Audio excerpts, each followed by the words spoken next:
Hey, yo, what's up, dudes, and welcome to the next installment in the Countdown to the Draft 2022 edition. And I sang that one because our guest today is going to be singing for us at the draft with the world premiere of his music video, our first ever two-time Poo Poo champion, but first time music video. Remember, his first video was a Super Saiyan video, not a music video. Ladies and gentlemen, the artist of the year, Mr. Randy. You can hear me now, though. I can hear you now. You are now unmuted. Okay, I'm doing a lot of these in a row, so we're just knocking them out. 10 minutes on the clock, and we are here with the man of the year, Mr. Randy. Oh my God, I cannot express to you, and I think on behalf of the entire league, how excited I am. Not just to talk to you right now, but to talk to you and to see what you have for us at the draft. So I was going to say let's get to that later, but no, we have to get to it first. How are you doing? What is the progress? Are you done? How's the editing? Is it ready? What? Give me the story. I have to do a lot of filming like today. Oh my. Okay, so you're leaving it to like this is like last minute because if you're still filming, you still have to edit and stuff. I do, yeah. Work's been like an absolute nightmare. So I'm like, all right, I got to take this weekend. I got to get this done. I have like most of it written up on the notes section of my BlackBerry.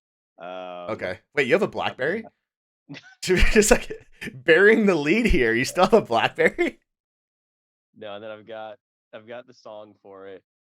I've got most of the lyrics done. I just need to like actually record it and stitch it together. Okay, so you have everything kind of like storyboarded. It's just a matter of implementation. Yeah. My vision board is complete. I just need to get it done. Gotcha. Is that mustache part of it? Because that is an oddly specific area to be growing your mustache in. Where? It's only right under your nose, unless this is blonde over here for some reason. Oh, it's blonde. Oh, okay. I was like, it's dark only under your nose, and I was like, ooh, I don't know what he's doing for this music video, but this is dangerous territory we're in right now. Megan says the same thing. She's like, yeah, you gotta do something about that. Like, I don't know, dye the rest or one color, or just make sure you really lean into Charlie Chaplin and make it very obvious that it's Charlie Chaplin. Like, I'll just like have like a cover. Like, I'll just censor it out, like blur it out the entire time. That's funny. Well, I know everybody is extremely excited for it's your second video, but it's your first music video. Because you were the first video after we implemented the punishment, but it was the Super Saiyan video, which was great. I think we all really enjoyed that. And then we implemented the music video rule. So I talked about this with Nathan in his video that I posted in the group already. That you are our first two-time Poo Poo Bowl champion. But it's your first music video, so it's your first double video. But I think we're all very, very excited for the world premiere. I was hoping for a little teaser, but it's not even done yet, so we can't even get it. I was like, maybe like a teaser trailer or something. And it's like, well, it hasn't even recorded it yet, and I don't have enough to even record a teaser trailer. We're recording this interview on Saturday. We're a week before the draft, and he's not even recorded enough for a teaser trailer. Talk about procrastination, my man. Oh, I know. I talked to Brian, and he was like, I spent 4 months filming mine. And like, yeah. Well, to be fair, Ryan's was crazy. Ryan's was like insanely good, so it's like that's kind of unfair. Very high bar, like he does with anything that's like creativity related. Yeah, that is true. That is true. But I guess transition from what was the toilet bowl last year to this year, you have a new strategy, a change in strategy, or a change in mentality for how to avoid a three-peat. So I'm gonna call some BS on ESPN. Because last season, what my strategy was is I only clicked whatever ESPN told me to. Like I played the I played the game. If ESPN said this, that's what I did, and I like stayed true to it. Like I like, even though I was like, I don't know, maybe this guy would do a little better. No, I like hard coded to it, and still lost. So ESPN, I don't know what the fuck's going on with them, but well, shit. They're only projections, and projections are guesses. So sometimes you do have to kind of go with your gut. Now the projections, the people who make the projections are really smart. They are smart people. They know what they're doing, but the projections don't mean everything. You know, sometimes you got to go against it, go against the rankings and go against the projections if you just have a feeling. But like having a feeling, like starting Ted Ginn Jr. over like. Hey, he's got a great family. Okay, he's got a great family. As a Dolphins fan, trust me, I know a lot about that man. Is he good off the field? Yeah, we're not just drafting him number 9 overall. All right, we're drafting his family to return punts for 2 years before we get rid of him. Well, we're going into this year, and I've been doing this with everybody, so I'm going to share my screen, and we're going to look at your draft position and your keepers. So you are drafting behind me. You're number 8 overall, right before our playoff contestants.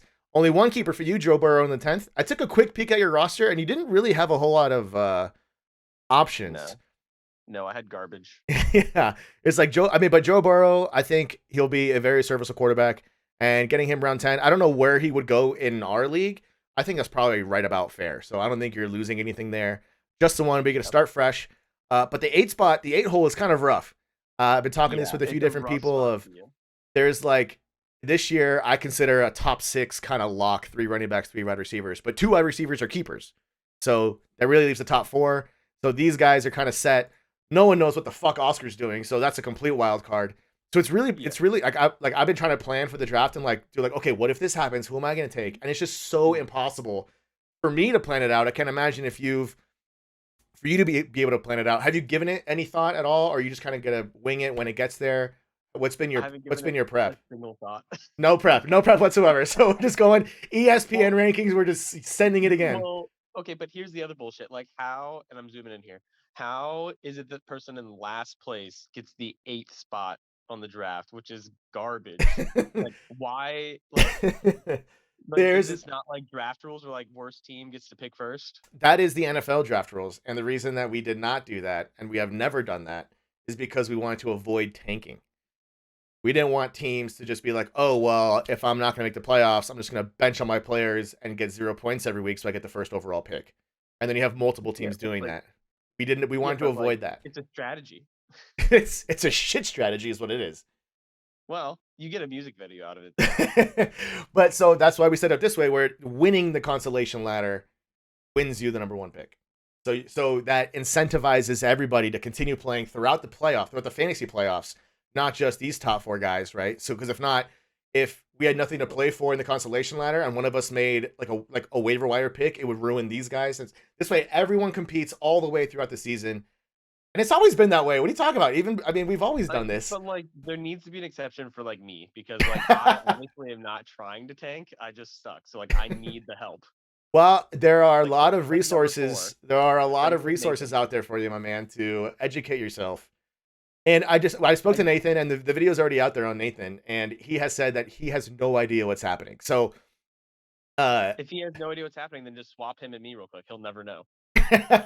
Well, he will be there at the draft, and he has the 4th. We talked about the 4th overall pick and what he's going to do there. Wait, is he coming to Atlanta? No. He's in Barcelona. Oh. He's not coming to Atlanta. He's in Barcelona.